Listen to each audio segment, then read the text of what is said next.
tergantung perencanaan sebenarnya. Jadi memodelkannya itu akan tergantung daripada perencanaannya seperti apa. Tetapi yang saya mau bagikan di sini adalah bagaimana cara kita untuk menggunakan tool-tool pada AutoCAD Revit. Nah, ini sudah jadi semua. Nah, jika sudah jadi seperti ini, ketika kita lihat potongan portal balok B1A, maka sudah pasti tulangannya dia akan ada seperti ini. Nah, sudah jadi ya. Oke, demikian tutorial singkat dari saya bagaimana cara kita untuk membuat pembesiannya. Di sini coba saya close 3 dimensinya.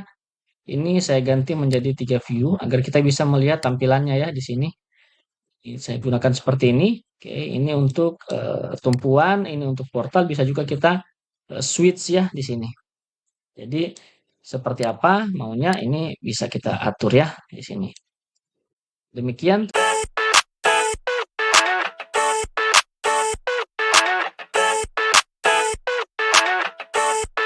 I never thought I'd feel like this. Jumpa lagi bersama saya Fadri Kolomata. Selamat datang di channel Polindo Engineering. Terima kasih bagi teman-teman yang masih terus setia di channel saya ini. Dan bagi teman-teman yang baru menemukan channel saya ini, saya ucapkan selamat datang. Jangan lupa tekan tombol subscribe jika suka dengan video di tutorial saya ini. Kemudian jika merasa video bermanfaat, silakan di-share bagi teman-teman lain yang membutuhkan ya. Pada kesempatan kali ini, saya akan melanjutkan tutorial Revit ya. Di sini kemarin saya sudah membagikan bagaimana cara kita membuat pembesian untuk balok tipe B1A untuk pembesian tulangan geser pada daerah tumpuan dan lapangan ya. Nah, kalau kita lihat di sini jaraknya ya untuk daerah tumpuan dan lapangan sudah berbeda ya. Karena memang seyogyanya pemasangannya seperti itu. Nah, ketika kita lihat untuk potongan B1A, di tumpuannya seperti ini. Jadi jaraknya ini adalah 100 ya, sedangkan pada daerah lapangan di sini, ini jaraknya adalah 150. Ini saya rename dulu B1 tumpuan ya, ini kita ganti dengan lapangan, biar kita lebih mudah ya. Ini B1A lapangan, seperti ini. Nah, selanjutnya di sini, di kesempatan kali ini saya akan melanjutkan bagaimana kita membuat tulangan ini ya, tulangan utama dan tais pengikat. Nah, di sini ada yang kekurangannya, di sini harusnya ada satu tais lagi seperti ini ya. Nah, di sini taisnya menggunakan diameter 13 ya, sini. Diameter 13, 3 buah. Oke. Kemudian bagian tengahnya juga menggunakan diameter 13. Sedangkan tulangan utamanya di sini menggunakan diameter 19 ya di sini.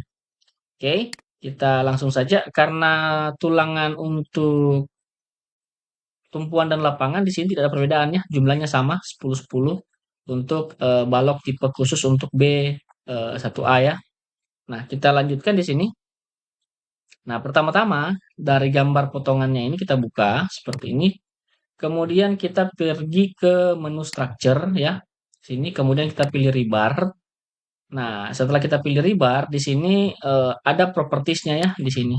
Di properties ini kita pilih untuk diameter 19 ya. Di sini sudah ada B1A diameter 19. Nah, bagi yang belum ada atau belum tahu cara membuatnya, ini bisa dilakukan melalui edit family atau bisa kita edit type di sini ya. Kemudian kita duplicate saja di sini. Nah, ketika duplicate kita ganti namanya ya. Di sini kita rename. Nah, di sini sudah ada saya menggunakan B1A diameter 19. Oke, ini saya gunakan. Kemudian untuk placementnya, nah ini perlu diperhatikan. Placementnya kita ini, ketika kita menempatkan tulangan, kita lihat untuk placementnya ini harus work to plan ya. Kemudian yang kedua untuk placementnya ini bisa bervariasi tergantung kebutuhan. Kalau kita menggunakan parallel to work plan, nah akan seperti ini. Tetapi kalau kita ganti parallel to cover, nah akan jadi seperti ini. Nah, begitupun kita menggunakan perpendicular to cover juga seperti ini. Nah, apa yang membedakan perpendicular to cover ya seperti ini dan parallel to cover ya. Nah, kalau kita lihat di sini kalau untuk perpendicular to work plan ya di sini atau perpendicular to cover di sini modelnya ini nearest cover reference. Artinya di sini dia akan mendekati dengan selimut ya di sini. Nah, untuk bagian rebar setnya juga itu nanti akan berbeda ya perlakuannya. Saya contohkan seperti ini.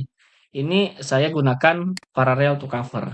Nah, ketika saya klik seperti ini, perhatikan di sini ya, saya ulangi ya, di sini ketika kita menggunakan placement rebar menggunakan perpendicular to cover dengan parallel to cover. Nah, ini akan sedikit berbeda karena biasanya bagi yang belum tahu biasanya membuat tulangan itu perbanyaknya secara manual ya. Jadi kita ke rebar di sini. Nah, kemudian saya pilih di sini B1A diameter 19. Di sini menggunakan eh, placementnya, oke, menggunakan parallel to cover. Nah, kalau parallel to cover seperti ini. Jadi ketika kita mau tarik keluar, ini akan dibatasi oleh selimut. Ini akan berbentuk seperti ini ya, ada tanda silang. Nah, seperti ini. Kalau kita geser ke kiri, tidak akan muncul penulangannya karena dibatasi oleh cover. Nah, begitupun ketika kita mau tarik atas. Nah, ini kalau kita akan keluar dari sini, ini tidak akan terbaca tulangannya. Ketika kita akan memplace tulangan di luar area betonnya ya di sini. Nah, ini akan dibatasi seperti itu. Nah, ini saya coba klik seperti ini ya. Ini sudah saya tahan, saya klik seperti ini. Nanti setelah itu kita lihat apa yang membedakan parallel to cover dengan perpendicular to cover. Nah, ini saya buat satu tulangannya dulu di sini. Nah, di sini kita bisa lihat kalau kita menggunakan parallel to cover dan perpendicular to cover, array-nya itu akan berbeda ya. Ini kalau kita menggunakan parallel to cover ya. Di sini saya klik seperti ini. Oke, kemudian saya pilih rebar set single maksimum spacing ya. Nah, misalkan saya masukkan maksimum spacingnya di sini, saya mau masukkan jarak maksimum antar tulangan ya, seperti ini. Nah, kita lihat di sini akan apa ya? Akan menghasilkan jarak yang sama, akan dibagi seperti ini. Ini menggunakan yang tadi ya, menggunakan pilihan parallel to cover ya di sini. Nah, saya coba contohkan satu lagi. Kita gunakan rebar di sini. Kemudian saya pilih placementnya ini kan tadi menggunakan parallel to cover. Sekarang saya coba menggunakan perpendicular to cover. Nilainya sama ini. Cara cara placementnya sama, tetapi akan membedakan ketika dia di array ya, seperti ini. Jadi kalau kita lihat yang atas menggunakan parallel to cover, kemudian yang bawah ini menggunakan perpendicular cover. Nah, kita coba di sini, saya klik. Kemudian di sini saya masukkan untuk rebar setnya maksimum juga kita masukkan maksimum spacing ya. Ketika kita masukkan maksimum spacing di sini, nanti perubahannya akan terlihat. Nah, perbedaan menggunakan paralel dan perpendicular to cover. Jadi harus benar-benar diperhatikan ya ini. Nah, lihat arahnya berubah ya. Jadi kalau menggunakan perpendicular to cover nanti dia akan mencari posisi terhadap sikunya ya. Tetapi kalau menggunakan parallel to cover dia akan membuat pada bagian lurus ya, seperti itu. Jadi tidak boleh salah ya. Di sini saya klik kiri seperti ini lagi. Kemudian ini saya ganti saja menjadi satu buah ya di sini. Di sini menggunakan maksimum spacing rule-nya saya gunakan single saja biar dia hanya satu. Nanti kita akan melakukan offset di situ ya. Nah, selanjutnya kita lihat untuk gambarnya di sini. Ini menggunakan 10 diameter 19, artinya atas bawah ada 55 ya di sini. Oke, 5 bagian atas, 5 bagian bawah. Oke, di sini kita lanjut saja di sini. Nah, setelah itu di sini kita masukkan ya seperti ini. Saya mau masukkan jumlahnya menjadi 5 ya. 5. Jadi di sini untuk rebar setnya di sini saya gunakan ya. Ini menggunakan maksimum spacing, saya ganti menggunakan fixed number. Fixed number ini saya mau gunakan 5 ya. 5 nanti saya mau buat dia menjadi 2 lapis ya, seperti itu. Nah, ini fixed number. Oke, saya ganti menjadi 5 ya, seperti ini. Nanti tulangannya akan mengenerate sendiri jumlahnya dan spasinya. Jadi kita tidak perlu pusing-pusing untuk mengatur jaraknya karena sudah disetting otomatis by Revit ya. Di sini jumlah tulangannya ini udah jadi 5 ya. Nah, selanjutnya tulangan ini bisa kita move sesuai perencanaannya. Ini kalau ini coba saya geser ke atas, nah, saya tempatkan di sini, modelnya seperti ini. Nanti kita akan buat duplicate-nya ya. Kita akan duplicate tulangannya ke bagian bawah. Jadi akan mengikuti gambar daripada model yang ini ya. Nah, seperti itu. Oke, kita kembali ke Revit di sini. Nah, setelah saya placement ke atas, ini saya copy ya. Ini saya duplicate lagi. Ini saya copy ya, ngambil asnya di sini, kemudian saya tarik ke bawah. Ya, seperti ini kurang lebih ya. Biar dia posisinya tidak terlalu jauh. Nah, sebenarnya ada aturannya ya. Baris besi kedua itu berapa lapis, tapi di kesempatan kali ini saya tidak akan membahas teorinya ya. Kita membahas penggunaan softwarenya. Nah, ini sudah selesai. Kemudian setelah itu di bagian yang kiri ini ada satu tulangan yang tadi sudah kita buat ya. Nah, ini saya mau pindahkan dia ke bagian tengah dulu ya, seperti ini. Saya pindahkan ke bagian tengah karena nanti tulangan ini akan saya ganti. Akan saya ganti dengan tulangan yang eh, lebih kecil ya. Kalau kita lihat di sini itu untuk peminggangnya justru menggunakan ini ya, tulangan samping di sini menggunakan 3 diameter 13 ya di sini. 3 diameter 13 seperti ini. Oke, saya kembali ke Revit di sini. Nah, ini saya ganti ya. Di sini saya ganti untuk rebar setnya di sini saya ganti ke B1A diameter 13. Maka akan terlihat nanti tulangan yang untuk tulangan samping dia akan lebih kecil ya untuk diameternya karena menggunakan besi 13 ya, bukan menggunakan besi 19. Nah, setelah seperti ini kita tinggal atur ya. Kita atur di sini saya aturnya begini ya. Jadi rebar setnya single, di sini saya gunakan number with spacing. Nah, kenapa number with spacing? Karena kalau kita gunakan maksimum spacing, nanti dia akan memasang tulangannya sampai di ujung, ya. Tetapi kalau saya batasi hanya dengan menggunakan number, artinya jarak dan jumlah, maka itu akan eh, melakukan generate terhadap sesuai dengan yang direncanakan. Jadi di sini saya masukkan number with spacing ya. Nah, kalau kita masukkan number with spacing di sini, maka akan ada dua parameter ya, akan ada dua parameter yang harus kita masukkan. Nah, yang pertama itu kita harus memasukkan jumlahnya. Nah, kita harus masukkan jumlahnya di sini kuantitinya ada berapa ya. Oke, kemudian yang kedua akan memasukkan ya, ini posisinya seperti ini. Oke, number with spacing. Oke, saya coba ini kuantitinya 3, ini sudah betul. Spacingnya ini kita bisa ganti. Misalkan saya mau dia 150 ya, seperti ini. Nah, nanti posisi penulangannya itu akan berbentuk seperti ini. Dia akan mengatur jaraknya sendiri. Nah, tetapi pada kesempatan kali ini posisinya ini tidak sesuai ya. Di sini posisinya berada di bawah. Harusnya dia berada pada bagian tengah balok. Kita harus pindahkan ya. Tentunya kita tarik seperti ini. Kemudian kita pilih move ya. Kita move. Nah, bagian besi tengah ini kita tarik ke bagian daripada as balok ya di sini. Tarik seperti ini, maka secara otomatis dia akan membentuk tulangan berada pada samping balok tetapi berada pada bagian tengah. Nah, dia akan membentuk seperti ini penulangannya. Oke, nah ini sudah jadi. Sekarang saya mau pindahkan ini ke bagian samping kanan. Tidak perlu kita buat lagi, kita tinggal klik saja seperti ini.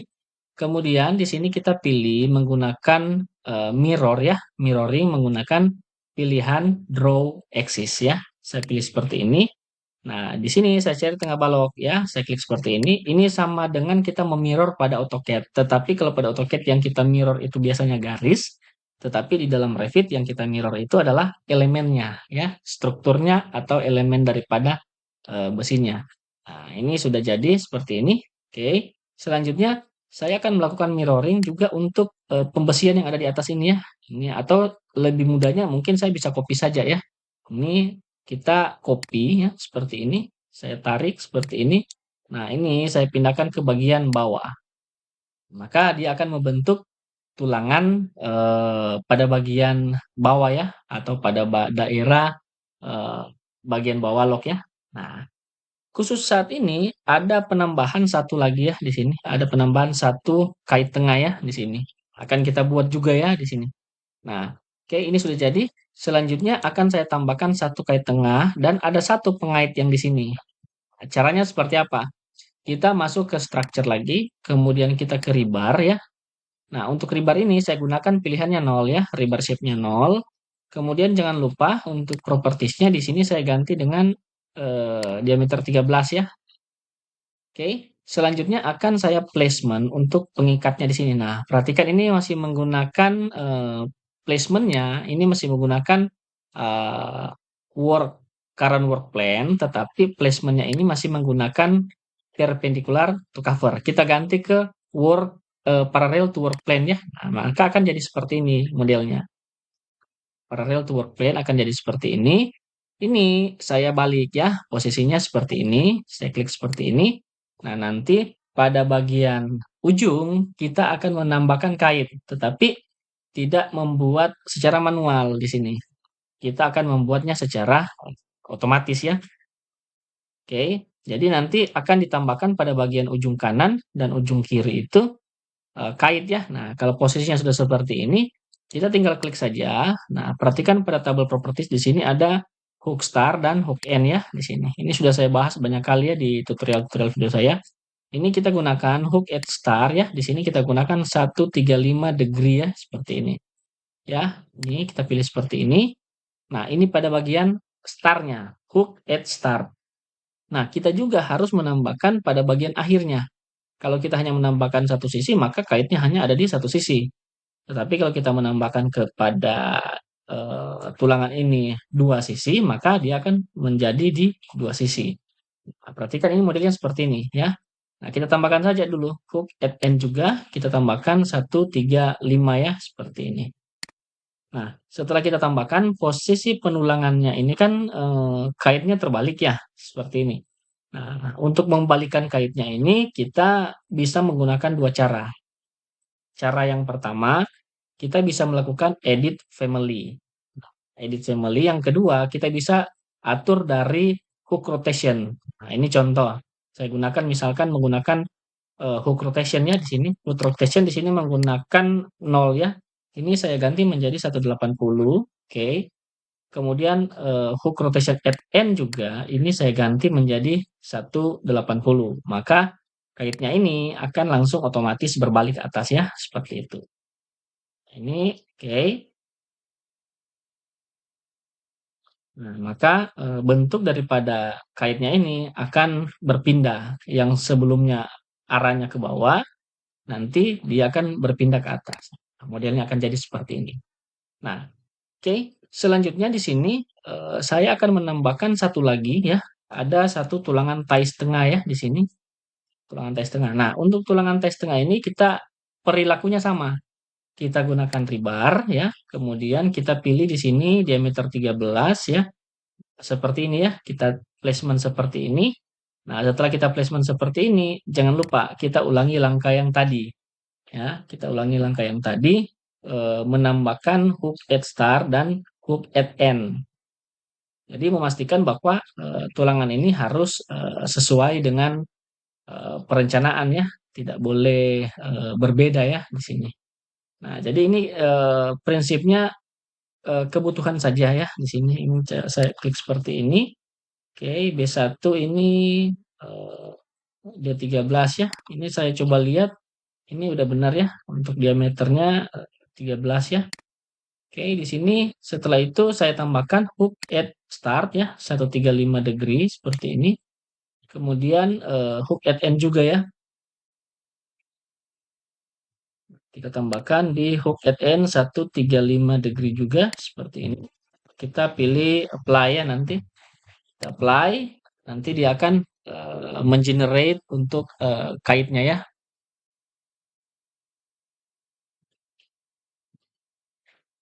Oke, kita lihat di sini.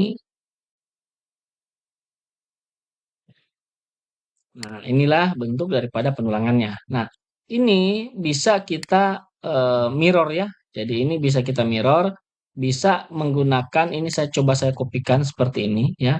Ini saya copy, saya ambil dasarnya dari bawah besi tulangannya seperti ini. Nah, ini saya tambahkan di sini.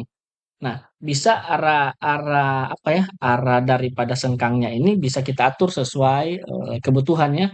Kalau mau di atas, artinya besinya diikat di atas, kemudian yang tulangan utamanya yang diikat di bawah bisa. Ya, kalau posisi seperti ini kan berarti behelnya yang di bawah, tulangan utama yang di atas. Nah, kemudian kalau yang posisi seperti ini, posisinya sama. Nah, tetapi jika mau dia lebih rapi, ada beberapa case tertentu ya, dia posisinya dibalik ya.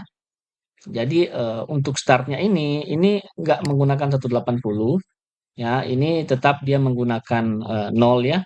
Jadi arahnya tetap ke bawah, tetapi nanti posisi tulangannya yang dipindahkan di atas. Ya, ini saya gantikan 0 dulu. Oke, seperti ini.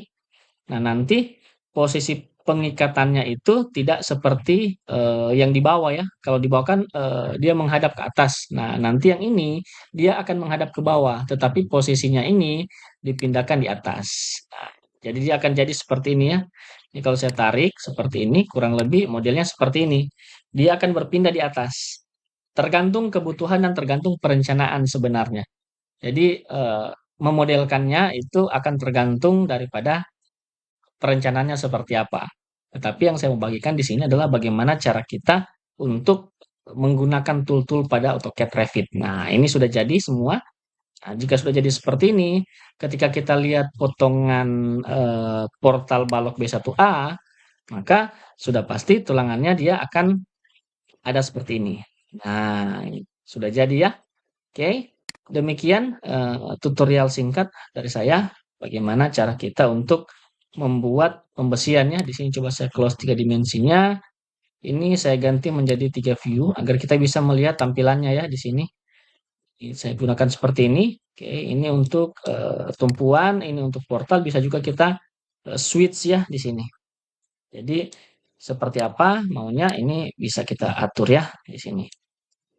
Demikian tutorial dari saya, bagaimana cara kita untuk membuat penulangan balok dengan menggunakan AutoCAD Revit.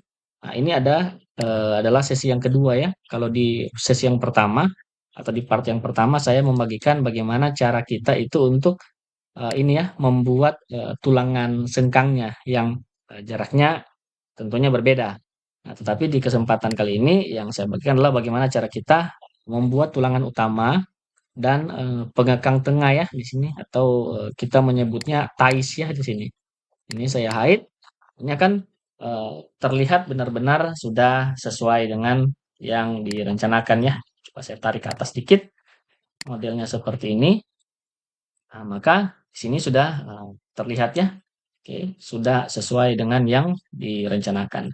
Demikian tutorial dari saya. Jika merasa video ini bermanfaat, silakan di-like, share bagi yang membutuhkan. Dan jika ada pertanyaan, silakan tinggalkan pesan di kolom komentar. Saya akan terus berusaha menjawab dan meluangkan waktu untuk membuat video-video tutorial selanjutnya. Sekian, sampai jumpa di tutorial selanjutnya. Terima kasih. I never thought I'd feel like this.